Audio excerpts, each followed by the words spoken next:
Hi, everyone. Thank you for joining us today. My name is Jen Kavexis, and I'm Assistant Director of Programs here at the Salazar Center.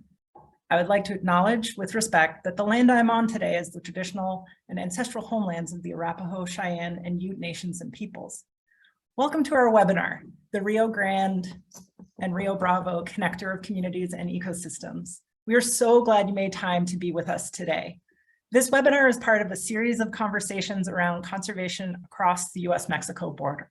Next week, we are hosting another webinar on the importance of private lands in the borderlands on October 3rd at noon and Mountain Time. I hope you guys can join us for that as well. And we'll continue the conversation at our 4th International Symposium on Conservation Impact on October 6th and 7th. There's still time to register, and all of you who are here today should have received a discount code for that symposium, which can also be found in the chat. We hope you can participate either virtually or in person. So a few housekeeping things to keep in mind before I introduce our moderator. Please use the chat function for your questions, not the Q&A feature. We'll be checking the chat and giving that to our moderator to keep the conversation going. We will also be recording this session, and that recording will be available afterwards. We are also using Spanish translation today in our Zoom rooms. So if you have any language needs, you can request that. Marissa, would you like to explain how to do that, please?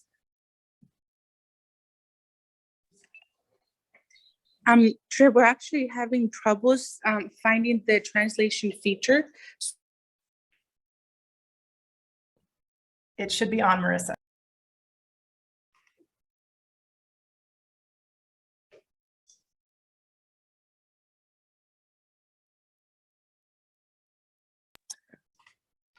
All right, you can find the translation features in the Zoom room. You can use the blue Spanish translation button when you enter the Zoom room.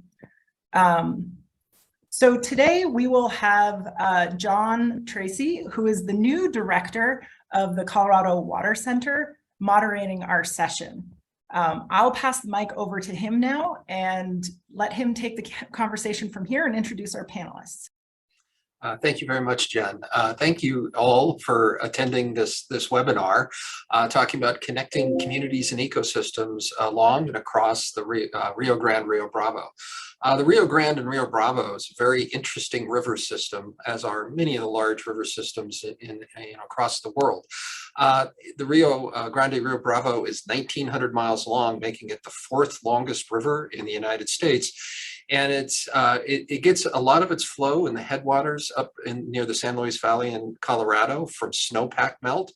And in the lower Rio Grande, it gets many of its flows through monsoonal summer rainstorms that provide flow to the lower Rio Grande.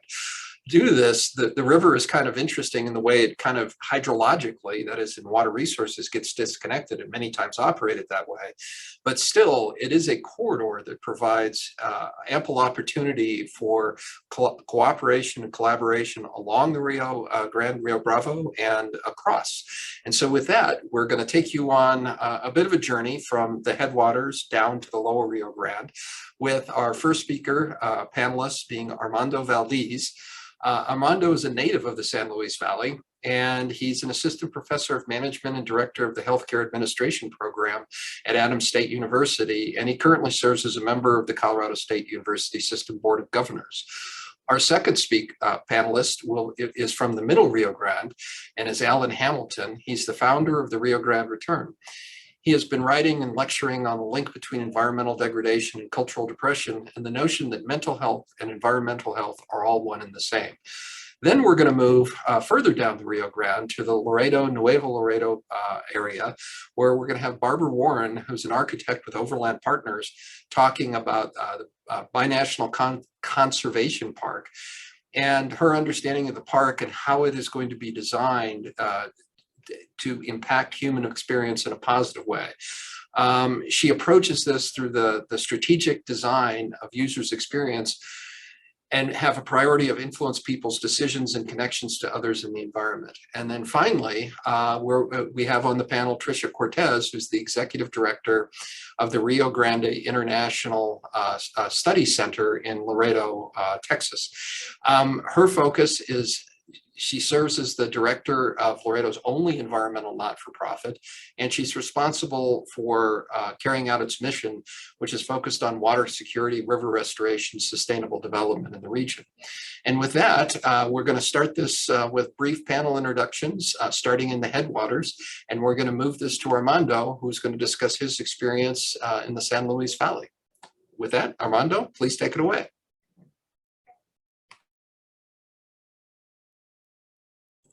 Perfect, John. Thank you very much and welcome. It's great that you're with us today for this symposium and, excuse me, for this webinar that we're talking about along the Rio Grande. And I'm Armando Valdez. I'm State Director for USDA Rural Development here in Colorado. In addition, another responsibility I have is also Vice President of the Rio Grande Conservation District in the San Luis Valley, which really oversees most of the basin there in the San Luis Valley. I am a native of the San Luis Valley, as John mentioned. We still actively farm and ranch there, so that's part of the heritage and the legacy, which actually took my family into the San Luis Valley. And as you see in the picture showing here, this is upstream on the Rio Grande River. It's a scene that probably isn't taken in the recent time, but it probably depicts a scene that is looking exactly now in late September and early October, with the trees starting to change. You see the flows moderate on the Rio Grande, but definitely seeing that water flow downward from the San Juan Mountains. So very, very proud of my legacy there in the San Luis Valley. As I said, we actively farm and ranch.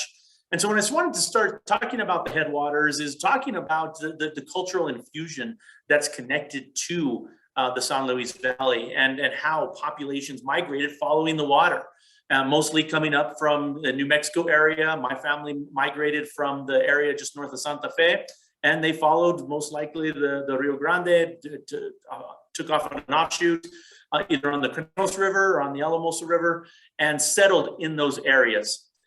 And in that time, agriculture definitely started to develop and strengthen in the San Luis Valley.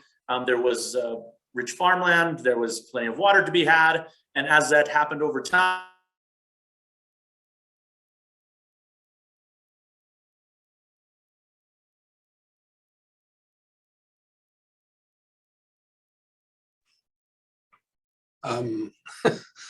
We seem to have, Armando seemed to have frozen. Jen, do you think we should move to our next speaker, if just in case he's lost his connection? Yeah, let's have Alan start talking and we'll see if we can get Armando back online. Yeah, sorry for the slight disruption there, but it's sort of internet connectivity is an issue in some areas. So with that, we're going to move to Alan to jump in to give a brief introduction on the Middle Rio Grande and where things stand there. With Alan, please take it away. Thank you. Greetings, everyone. And thank you for being here to join this conversation. And thank you to the Salazar Center for the opportunity to present on the Middle Rio Grande. Can you see the screen okay? Yep. Okay. Well, my name is Alan Hamilton, and I'm the founding director of Rio Grande Return, an organization devoted to the protection and restoration of wetlands throughout New Mexico and southern Colorado. We presently have two programs, a stream and wetland restoration program and a habitat conservation program. And I've also served as the conservation director of the New Mexico Wildlife Federation and as the state wetlands coordinator through Ducks Unlimited and the New Mexico Department of Game and Fish. But my entree into conservation work has been a bit unorthodox. I'm a clinical psychologist, and in addition to having had a private practice, I've also worked doing research for corporations and organizations throughout North America and Europe, helping to find the more unconscious drivers at work in people's relationships to products and brands, knowing that more often than not, there are drivers at work influencing most decisions other than just reason. So about 20 years ago, there was a group in New Mexico of local and national foundations who brought together most of the environmental organizations in New Mexico to create a powerful alliance for the protection and restoration of the Rio Grande. And after several years and millions of dollars, this initiative had little to show for its efforts. The most obvious issue was that the environmental groups struggled to build a broader, more diverse coalition necessary to making any real lasting progress. So I received a small stipend to try to help figure out why this process had stalled. And I set up interviews and focus groups with many diverse stakeholders up and down the Rio Grande, including mayordomos from some of northern New Mexico's acequias, farmers, ranchers, developers, representatives from tribes, irrigation districts, utilities, and state government, soccer moms and dads in Santa Fe, Albuquerque, Las Cruces, etc. And the conclusion that I came to, the main conclusion, is that there are many different Rio Grandes based on the different needs, interests, perceptions, and relationships to its waters, habitats, and lands within its floodplain. So it seemed to me the root of the difficulties of this alliance was in assuming that the Rio Grande, seen primarily through an environmental lens, was the only real or correct one. So of course it was difficult for an environmental alliance to build a broad coalition of diverse stakeholders. So after delivering my report, a couple of the funders asked me if I would consider leading an effort to implement the recommendations I had made in the report. And I agreed to try and got my start working as the conservation director for the New Mexico Wildlife Federation. And in this capacity, we did both policy work and on-the-ground restoration. But being a hunting and fishing organization, our emphasis with regard to the Rio Grande was in preserving and restoring wetlands and wildlife habitat.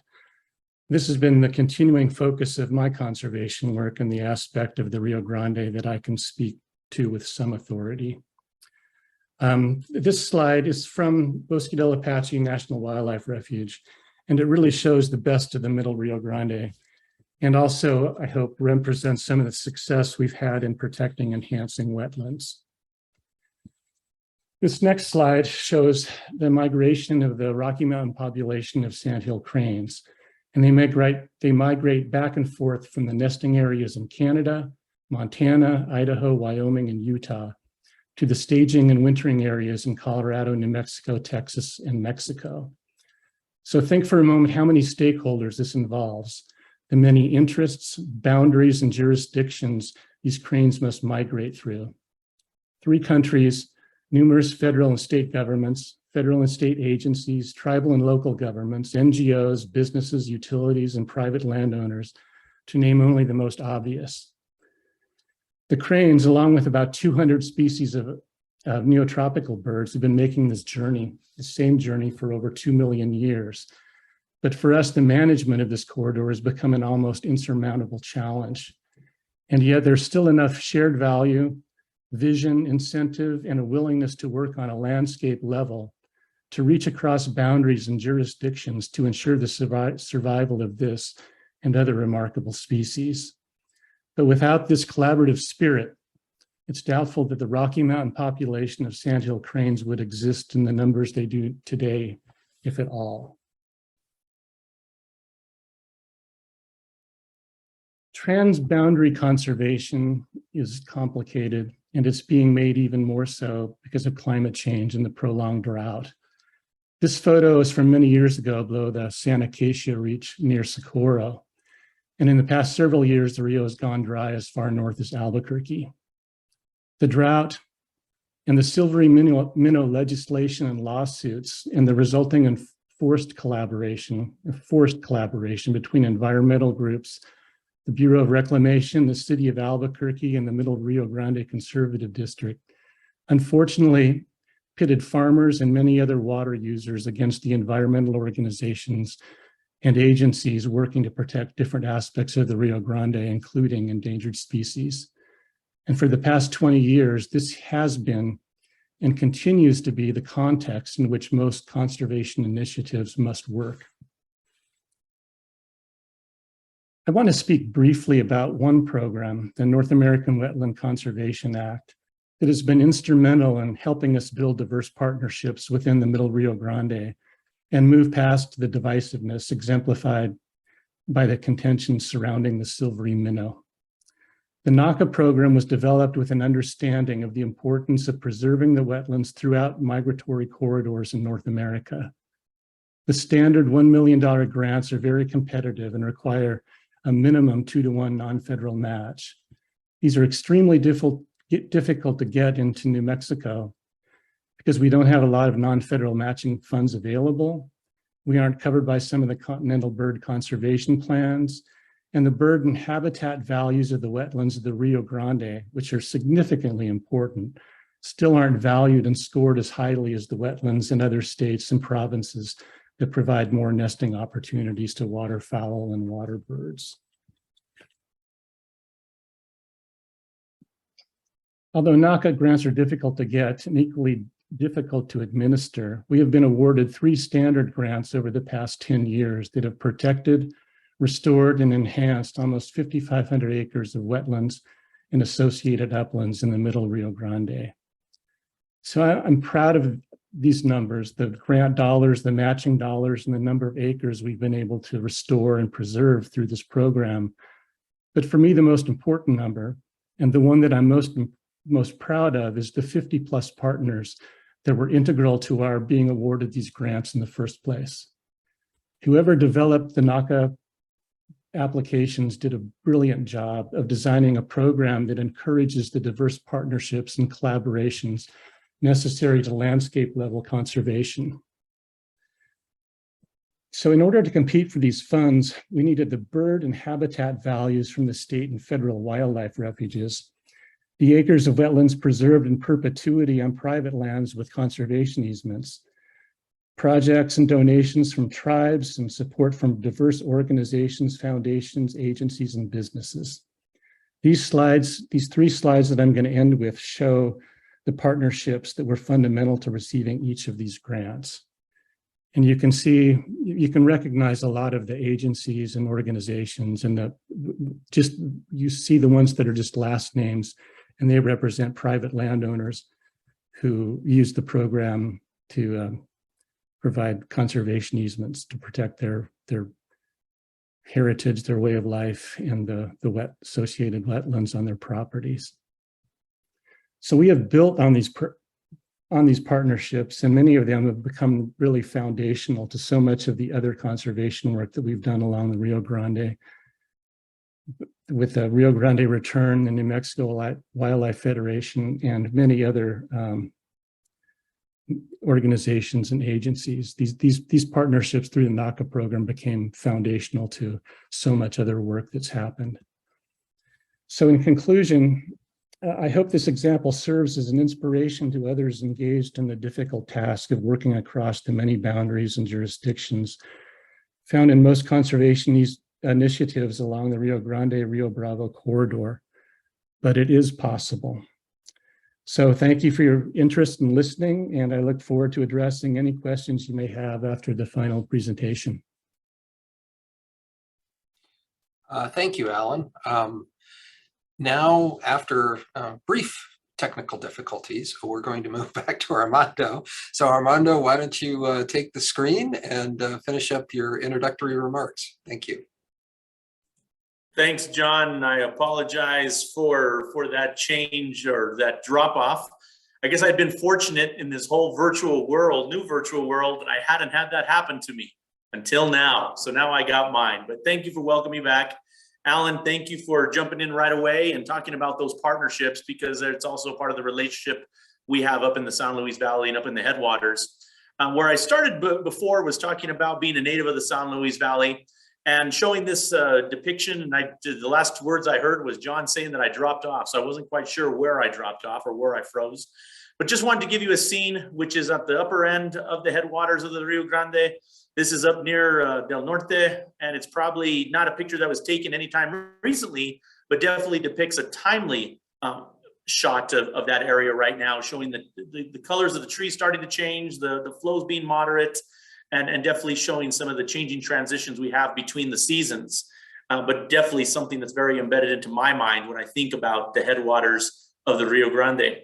Again, I'm Armando Valdez, but great to be part of this webinar. I am state director for USDA Rural Development here in Colorado, so definitely working on community development and economic development around the entire state of Colorado. But in addition to that, I'm also vice president of the Rio Grande Conservation District, where we work to manage a lot of the Rio Grande Basin. And prior to that, in John's introduction of my bio, I was a professor at Adams State University for 17 years. I recently left to take my USDA position and role. But while I was there, I partnered with Rio de la Vista, who I believe is in the webinar today, so welcome Rio, in initiating the water education initiative at Adams State University, where we started a water studies minor to help promote the education and understanding of the Rio Grande, the headwaters, water management in general. And so that's a key part as we keep moving forward in terms of getting people to understand this resource, this precious resource that we have. And the key part of that resource is the Rio Grande in the San Luis Valley. I wanted to show you this map because I think this is really an important part in understanding how the headwaters operates and works. The Rio Grande is there, kind of runs almost right to the very center of the San Luis Valley, with lots of different tributaries that are connecting with it.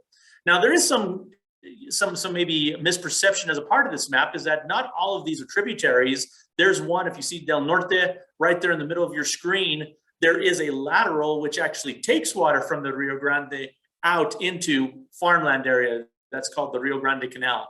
But otherwise, the other streams that you see are tributaries that happen, that do contribute to the flows of the Rio Grande, which end up in some of the communities and from some of the other panelists that we're going to be speaking or hearing from later on. I live down right where it has the words La Jara. That's La Jara Creek. I live right between the Alamos and La Jara. My father's family settled in that area in the community of Capulín. My mother's family is right where the words say Conejos, right about where that J is, maybe a little bit further south from there, is where my mother's family settled. They came up in the middle 1800s. My father's family was about the 1870s when he came up, but they migrated here again, looking for opportunity, looking for resource, looking for ways to utilize the water. Not pictured on this map are a couple of other tributary streams, the Los Pinos River and the San Antonio River, which actually flow from New Mexico into Colorado and end up in the Conejos and end up in the Rio Grande. So it's a system built of all these different tributary streams. And at the bottom, you see that it's like it cuts off the San Luis Valley flat. Well, the valley doesn't actually end that quickly. It actually, goes into New Mexico. And so the San Luis Valley actually includes some of those tributary areas that I was mentioning before. I do want to highlight in that I think Mark Twain made famous and coined the phrase that whiskey's for drinking, water is for fighting. And that can also be represented with water in the San Luis Valley. The upper portion of the Rio Grande River in the San Luis Valley in our basin, it's an over-appropriated river, meaning that there is more claim to the river than water available. And especially with the impact from climate change and climate adjustments that have happened as a result of Mother Nature bringing less moisture, our world getting warmer, we have less water. And so there is not enough water to fulfill all of those priority rights. In Colorado, we also operate under a prior appropriation system, which means first in time, first in right. And first in time means when you first appropriated the water for beneficial use and later adjudicated that appropriation, determines your right in accessing that water. So senior rights usually do better in getting water, throughout the season. Junior rights will get a partial season of water, and some junior rights may not get any water at all. But there is one obligation that we have that's part of that prior appropriation system, and that's the Rio Grande Compact Agreement, which in many ways has the #1 right on the Rio Grande system. In that system, that we have so much obligation from Colorado to deliver so much water to New Mexico. And built into that agreement is that some of those priorities that I mentioned, water rights, may have to get turned off, may get curtailed to meet that obligation. It is common for rights along the Rio Grande, along the Conejos, which share that obligation as the two major streams, to get curtailed, or many of those rights to get curtailed to meet that obligation. You'll see that on the map, a little bit misperception that the La Jara and the Alamosa, it shows there a hydrological connection to the Rio Grande. The Alamos and La Jara are not official tributaries to the Rio Grande, so they do not have any compact obligation to the Rio Grande system. So that's a little bit about, some of that interaction between some of the streams. We talked about a finite resource, or I mentioned briefly before that the water is a finite resource. So right now we're working through management of the system between the flows on the Rio Grande, the flows on some of its tributaries, and also the groundwater system. So we're working through a local management approach where local users of groundwater withdrawal, so that's coming from irrigation wells predominantly, but it can also be municipal wells, are in a management structure to offset any type of impacts that those groundwater withdrawals may have on stream and stream depletions. I could tell, I was mentioning how water is for fighting. That's where it becomes a little bit of tension and anxious nature in our basin. We are often working to see how we can fulfill all aspects of who needs to utilize the water. And a lot of times we don't even think, once that water hits the state line down to New Mexico, what's happening beyond us. Because we have such a necessary set of management activities trying to just work in our own basin, we have kind of a micro focus on what we're doing. But we're trying to work as best we can with local decision-making, in working appropriately with ranchers and ranchers, farmers and farmers, ranchers and municipalities and other residential populations that are there, to ensure that how we are utilizing the water, how we're managing it, how we're good stewards of the water is appropriately taken care of in the headwaters. And then this discussion, I think, is a good initiation to also to consider the additional stakeholders that come up downstream. Because once we deliver water downstream, we kind of refocus our efforts to what's happening in the San Luis Valley. But that's what's really exciting about being part of this presentation panel and working in this webinar, that we can work with stakeholders in different communities that are also connected to the Rio Grande to see how can we support each other, although there may not be much additional sharing of water because we need every drop that we are obligated to get in the San Luis Valley. So thank you, John. Very happy to be here. Hopefully the technical aspects worked out at that time, but that's a little bit what's happening in the headwaters. And it's a constant evolution of management for the Rio Grande system. Thank you, Armando. And now we're going to move quite a bit further down the Rio Grande to the Nuevo Laredo area. And we're going to have Barbara Warren talk to us about some of the efforts going on there. So Barbara, please take it away. Hey, thank you. Thank you, John, for the introductions. It is a real pleasure to be here and talking about the river as a connector of communities and ecosystems. Before I start, which I need to share my screen real quick.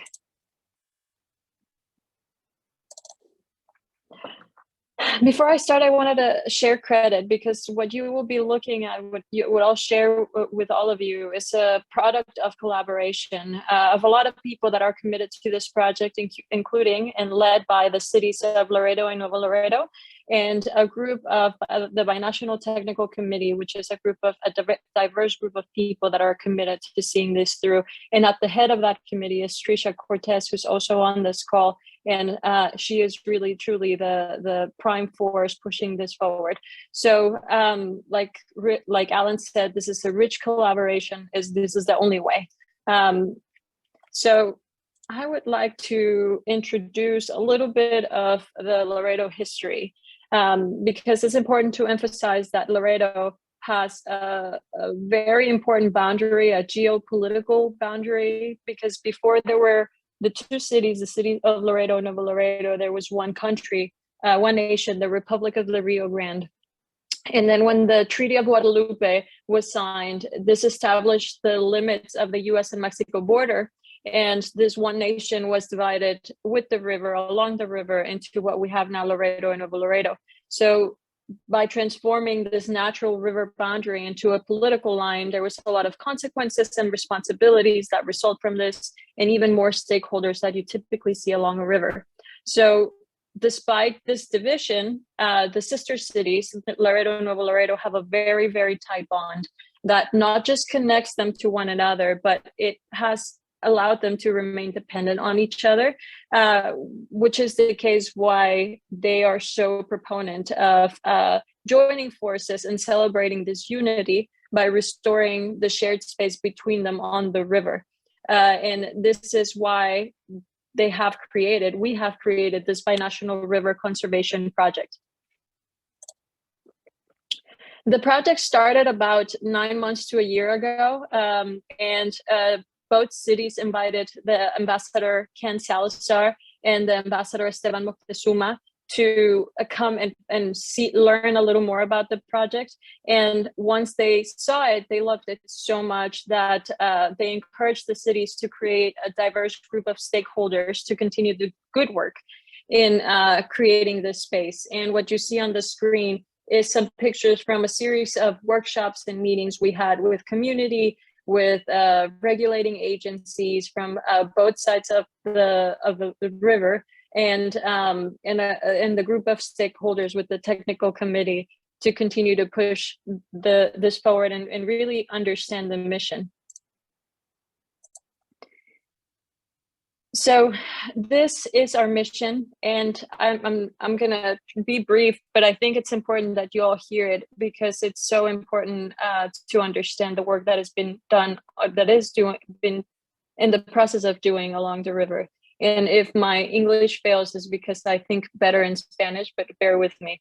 The Binational River Conservation Project at the Rio Grande Rio-Bravo in Laredo and Nuevo Laredo connects and celebrates our common culture in the United States and Mexico border.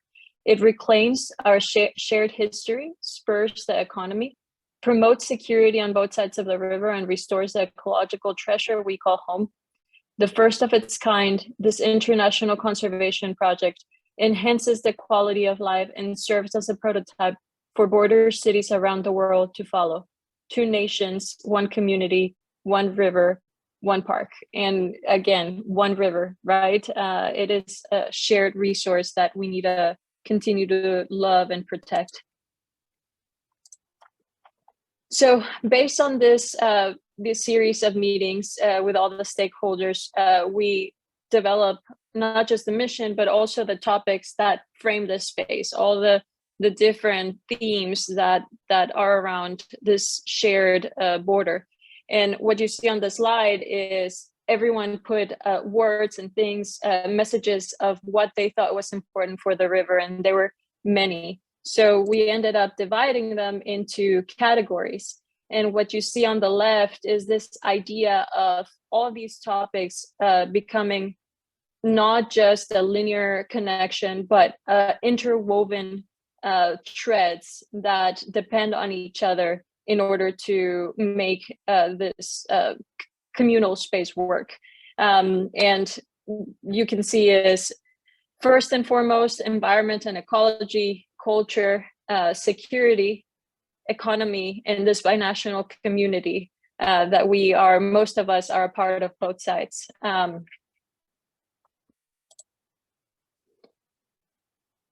So what you see now on the screen is the projects that were identified on this workshop, because this project is not new. The cities have been working really hard to making sure that there are no dividing walls between both cities and that there are improvements happening along the area. But what's happening is that these 40 projects that we identified, they're working independently from each other. And what this binational conservation project is doing is unifying all of those projects so that the sum of its parts are so much greater, and they're working with each other. So from that, we developed what you see on the screen, which is the vision of the project. And it starts at the north with the little circles that you see, that is the Water Museum on the Laredo side. And it ends at the south with the Nuevo Laredo Zoo.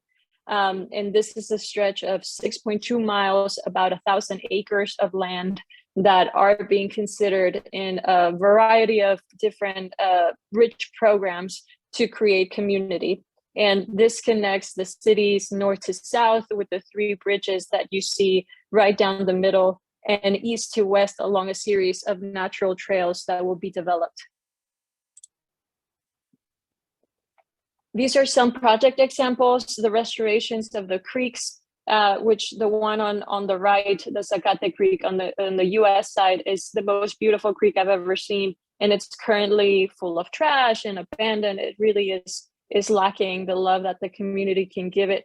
The further development of natural trails, and one that is very important, the continuing of the restoration of the ecology and the support to endangered species like the monarch sanctuary, which is being done in collaboration with both cities to support the migration tracks of these species. And then the binational amphitheater is a fun program that I'll show you in a second.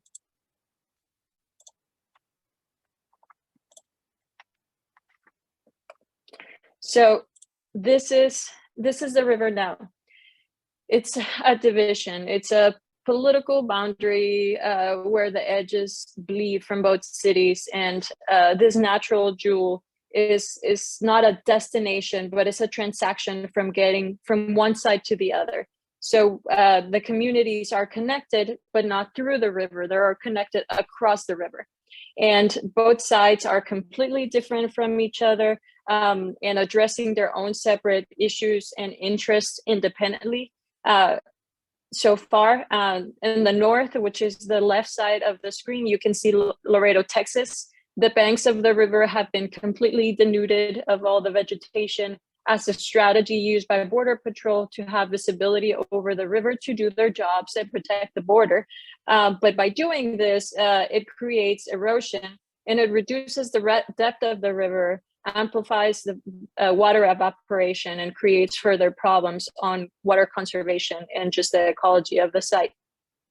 On the south of the border, which is on the right hand, you see Nuevo Laredo. The vegetation is overgrown, there is lack of access, there is polluting or non-native invasive species. Neither side is ideal. And I'd like to give a super quick personal experience because it was mind-blowing to me. I grew up in Matamoros, Tamaulipas, which is further east on the down the river, and just a few blocks from the border. And going to the riverbank when I was growing up, it was completely a taboo. You would never do that. It was too dangerous. It was frowned upon. So I grew up not even thinking that this was a space. To me, thinking of the river was automatically going through, how can I grow across it, right? So it wasn't until the two Laredos invited us, our firm, because we're river project expertise, and we got to hear from them about, and I'm looking at Tricia's name specifically because she speaks so passionately and beautifully about this, but that's when I first realized that I grew up next to a river, like 2 blocks from my house, and I just had never seen it, never had realized that I was growing next to a beautiful treasure, natural treasure that both cities were completely overlooking. So it's not just about the beauty, it's about protecting the water, protecting the ecosystems. It's about so much more.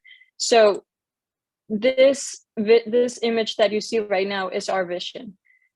How can we bring back life to the river and make it a connector by people, not by people passing through, but by people going to it? How can we make this a destination?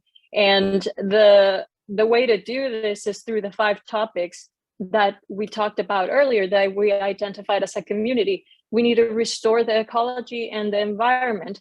We need a park that protects and enhances border safety and security on both sides. We need to promote economic vitality for both cities and embrace our cultural identity through the park, through this natural space. And last but not least, we need this space that can be an international symbol of this incredibly important binational cooperation that we have between our two countries, United States and Mexico. This is a little bit more about the vision, and I showed you guys the amphitheater program. Imagine that you're on either side, US, Mexico, sitting down in the amphitheater, and there's a shared performance in the middle of a barge where both nations could be receiving the same concert. Can you imagine the potential that a shared space, the natural shared space could impact how they could impact our communities? I get passionate because it's so exciting. And then this last image is how we could, this is a long-term vision, but how can we have this connection, not just through the park and the ecology on either side of the river, but how can we extend it as having a safe physical connection along the bridges that could create this sense of community and connecting through the river. So this is the Binational River Conservation Project. Tricia can answer a lot more questions. She's the true expert on the river itself. We're here helping set the vision. But I just want to say that all of this project is possible only through awareness and collaboration, and by having a diverse group of stakeholders that are committed to the themes and making sure that all the parts work together, because there's a lot of resources out there. But if we can commit to the river and the ecology of the site as a whole, it strengthens the message so much more. Thank you guys for listening to this message. Thank you, Barbara. If I could ask all the panelists to turn their cameras on now, so we can kind of go into, oh, and Barbara, you got to stop sharing your screen, and so we can go to the Q&A session now. So I'm going to start this off just by throwing out a question, and I'll start with Tricia. What are the unique characteristics of your area of the river or basin? So Tricia, why don't you jump in there, answer the question, and then we can kind of rotate through. And the panelists, if you have something to say, you can jump in after Tricia, or I could just call on you individually. All right. Hi. Buenas tardes, everybody. Greetings from the big bad borderlands here in South Texas on the Rio Grande. It's so nice to meet y'all. Armando, I can't wait to go visit like your beautiful land there in the headwaters as well. Here in Laredo, Texas, Barbara was describing a lot of it. This is the border. The river forms an international border. This is very old, proud, bilingual, bicultural type of area, and where Laredo, Nuevo Laredo is situated, it's kind of this interesting mix of, you've got the edge of the Chihuahuan Desert, Tamaulipan scrub, and then you start entering into the like Rio Grande Valley Delta toward the Gulf Coast. And so we are, our city, interestingly enough, is sandwiched. Can y'all hear me? Yes, sorry. We are sandwiched between the only two dams and reservoirs that are located on the Rio Grande between the US and Mexico. Upstream is Amistad and downstream from us is Falcon. And so we are sandwiched right in between. This area sort of signifies major commerce and trade, a lot of challenges with homeland security as well, drought intensification. Ecologically, however, it's a maravilla. It's really wonderful that really hasn't been fully explored, which the park that Barbara's describing, we're hoping can start to reveal all of that. But, we are the meeting point of the Central and Mississippi flyways. So we have hundreds of prized species of birds, a lot of neotropical birds. So you've got birds, butterflies, pollinators, a lot of neat endangered species as well. And I look forward to all of y'all's questions. I love how we're all interconnected with one another, and can't wait for the moment and opportunity when y'all can come down to Laredo and celebrate the opening and launch of this really marvelous binational river conservation project that we want to do, that we believe will flip and shift the oftentimes negative narrative that we're placed under about the border, which is not our lived reality. It's told about us by people who don't live here, and we want to gain control of our story and show that the border is beautiful and invite everybody down here to experience that. Thank you. Thanks. So I'm going to jump in because I think there's a good common question that sort of blends in the idea of talking about the unique characteristics of each of you, has provided kind of these characteristics of the section of the river and ag water management up in the San Luis Valley is big, and then ecological flows in the middle. And then when we get down to Laredo, I mean, we're talking about, I guess I call recreational and aesthetic qualities of the river, which all sound like different topics. But I think one of the questions is what type of common issues do you all of you see, even though you may be focused on a particular different benefit associated with managing water resources on the river? So I'll just throw it out to all the panelists, and who would like to jump in first to tackle that? Armando's got his mic off. Okay, go for it. I'll jump in right away, because the easiest answer, John, to your question, which I think is what we all share, is that there's probably not enough of the river. There's not enough water. And Tricia just mentioned, and she mentioned it in what she just spoke about, was the intensifying drought, the nature of how that's changed over time, the increased populations. I really see that as a concern going forward. What's going to happen in the future? It is a finite resource. We come from a very unique area in the headwaters, that we are the highest, largest alpine valley in the world. So we do get the benefit of bringing all that moisture concentration in those mountains, putting it into the rivers and utilizing it here, but also sending the portion that needs to go down. Well, as that's changing, we're not getting the same precipitation levels. So I imagine if we're not getting enough water, there's definitely not enough downstream. Yeah. So Alan, why don't you jump in? Yeah, the easy answer for me is that it's an extraordinary environmentally important corridor all the way from Canada down through Mexico. And that's certainly at risk in all the reaches that we're talking about. And I know in New Mexico, we've lost somewhere between 90 and 95% of the historic wetlands. And yet it's, all these areas that we're talking about are still so critical for so many different species, endangered species, and especially birds that can fly and travel through that whole corridor. So that's the easy answer. But the other thing that I'm hearing is that, and that I'm aware of in New Mexico, is that there's a cultural heritage that has grown up alongside this river as well.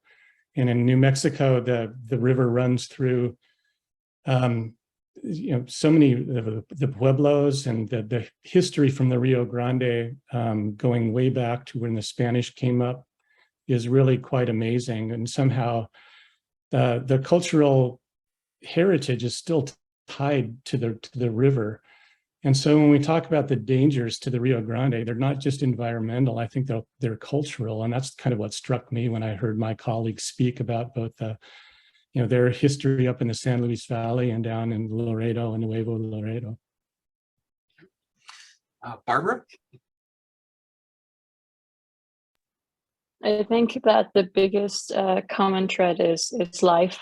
We talked about the species that are connected through the river on their migration paths, and then just how all the towns have it developed around rivers, because that's our primary source of life. And it's connected through, because it starts up where Armando is and going all the way down through Allen, through where Allen is and where we are in Laredo. So however you take care of it at your position, you're going to send it downstream, or not send it if you overutilize it. And Laredo right now has a very big pollution problem, where the city's infrastructure is collapsed, and there's a lot of sewage being dumped on the river, and that is going through the next person downstream. So everything is connected. And Tricia, do you have anything to add to that?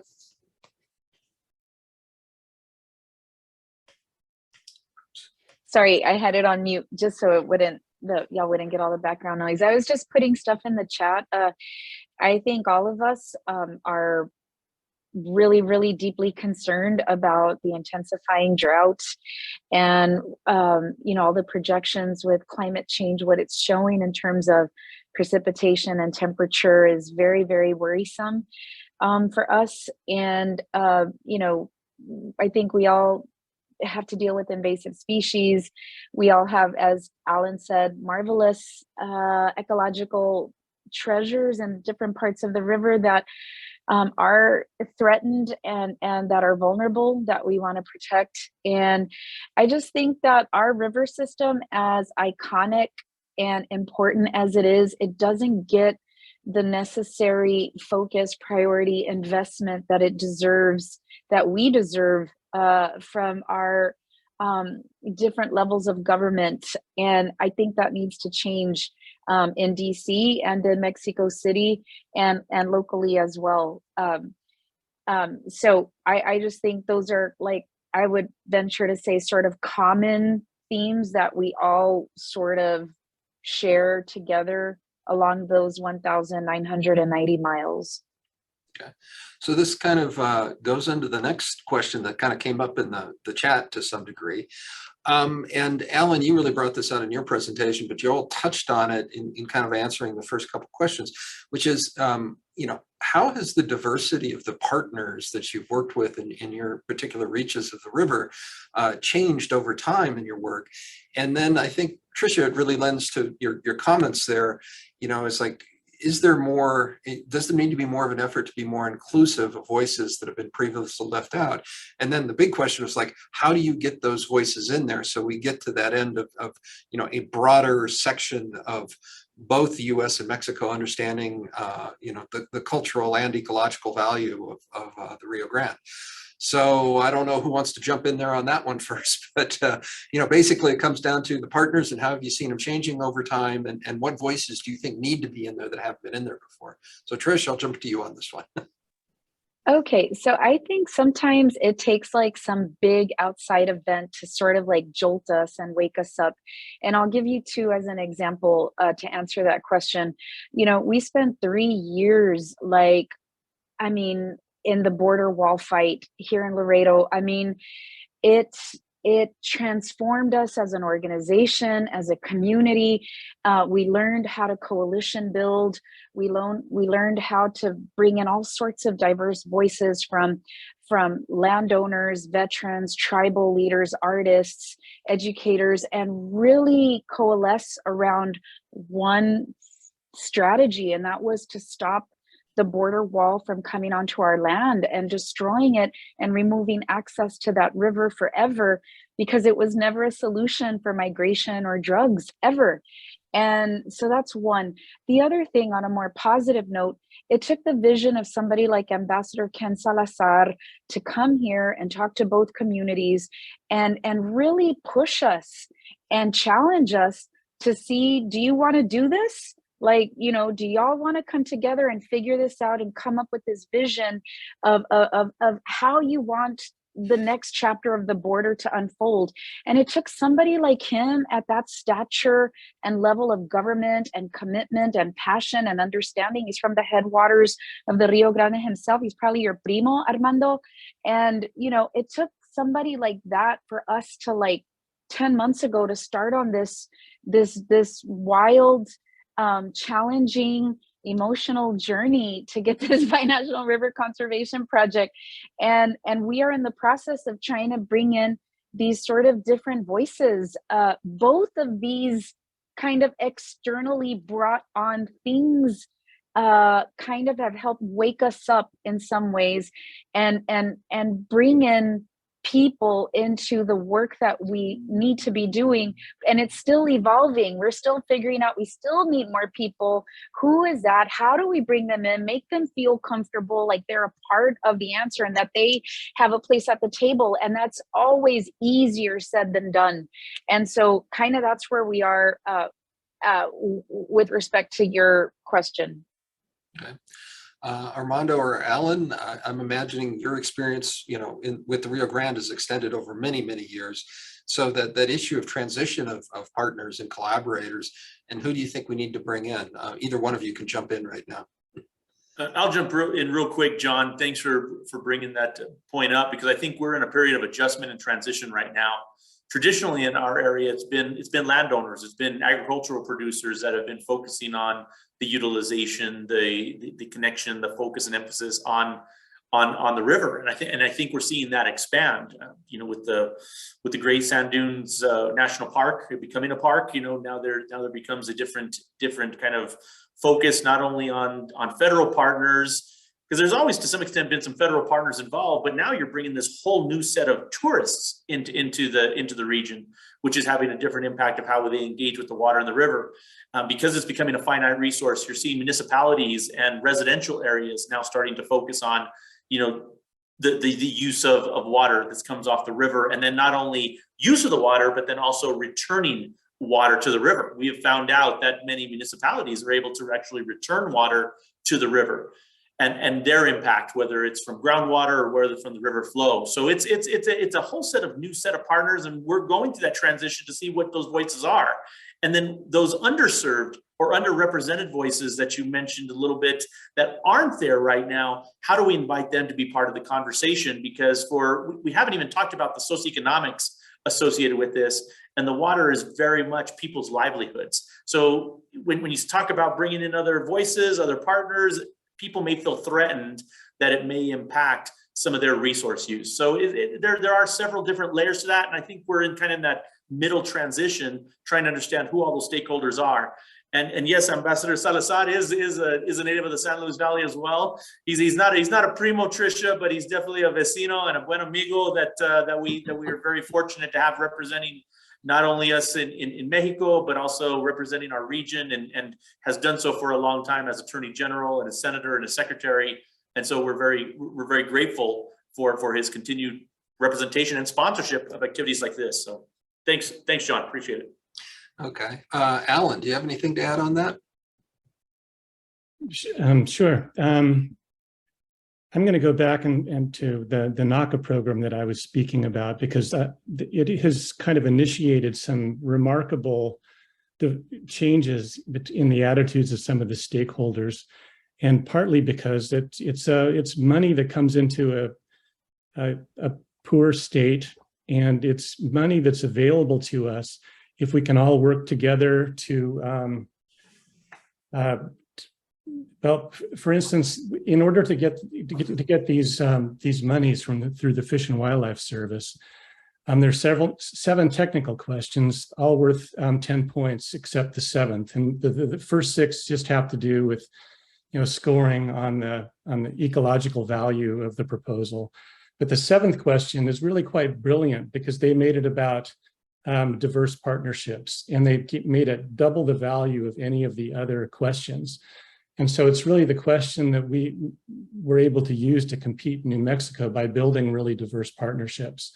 And so in the program itself, there's money and there's incentive to start to build across some of the contentious issues that have polarized people and kept them apart. And so, for example, the NACA values conservation easements more than almost any other restoration or enhancement, because it protects the land in perpetuity.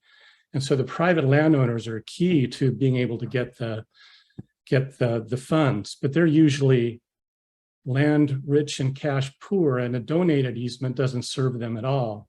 But to be able to come in and offer them money and purchase their easements, it helps them protect their land, their heritage, and at the same time, they know that the value that the refuges bring in terms of the bird and the habitat values makes the whole process work. So all of a sudden they're working with the government, and the government's working with the private landowners.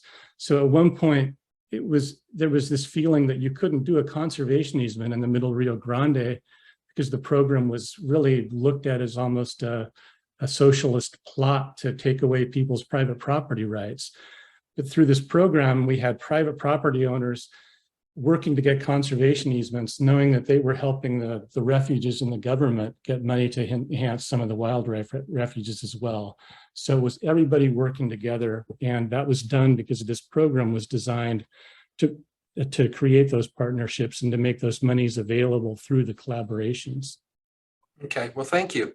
And we're sort of running up against the hour right now. So I know we could continue this conversation much longer. And some of the panelists will be attending the symposium next week.